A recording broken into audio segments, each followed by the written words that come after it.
आता संपूर्ण इतिहास घडलाय. आज खेळची नगर परिषद 14 वर्षानंतर पूर्ण एक हात आपल्याकडे आलेली आहे. ही तुमच्या विकासकामांची कामाला काय प्रतिक्रिया आहे? नाही, आज एकाच गोष्टीचा आनंद आहे. जवळपास 14 वर्षानंतर खेड नगर परिषदेवरती शिवसेनेचा भगवा पुन्हा एकदा फडकलेला आहे. आणि फक्त भगवा झेंडा नाही तर महायुतीच्या मार्फत 21-0 सर्व नगरसेवक आणि नगराध्यक्ष हे खेड नगर परिषदेमधील जनतेने निवडून दिलेले आहेत. मी सर्व जनतेचे मनापासून आभार मानतो. त्यांनी दाखवलेला शिवसेनेवरचा हा विश्वास नक्कीच पुढच्या 5 वर्षामध्ये विकास कामं आम्ही सार्थ करून दाखवू. रामदासभाईंची दूरदृष्टी, महायुतीच्या सर्व कार्यकर्त्यांची मेहनत, विशेष म्हणजे सर्व शिवसैनिकांची मेहनत. आज 17 नगरसेवक हे शिवसेनेचे निवडून आलेले आहेत. 3 नगरसेवक हे महायुतीचे निवडून आलेले आहेत. नगराध्यक्ष या शिवसेनेचे निवडून आलेले आहेत.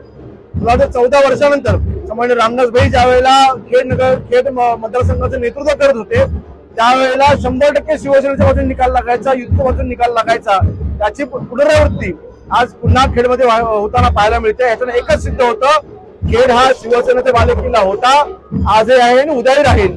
किंबहुना कोकणामध्ये जो काही विजय प्राप्त होतोय ही पुढच्या येणाऱ्या जिल्हा परिषद पंचायत समित्या निवडणुकांची नांदी आहे. शिवसेनेचे मुख्य नेते माननीय एकनाथ शिंदे साहेबांवरती शिवसैनिकांनी आणि जनतेने, कोकणी जनतेने दाखवलेला विश्वास आहे.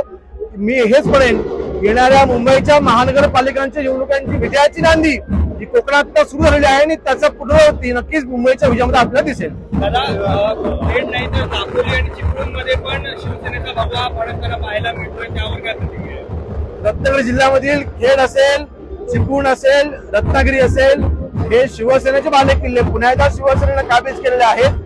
मी सर्व विजय उमेदवारांचं मनापासून अभिनंदन करतो. रत्नागिरी जिल्हा हा शिवसेनेचा बालेकिल्ला राहिलेला आहे. रत्नागिरी जिल्ह्यामधील जनतेने पुन्हा एकदा सिद्ध केलंय की होय, कोकण आणि शिवसेना हे जे समीकरण आहे कधीही तुटणार नाही.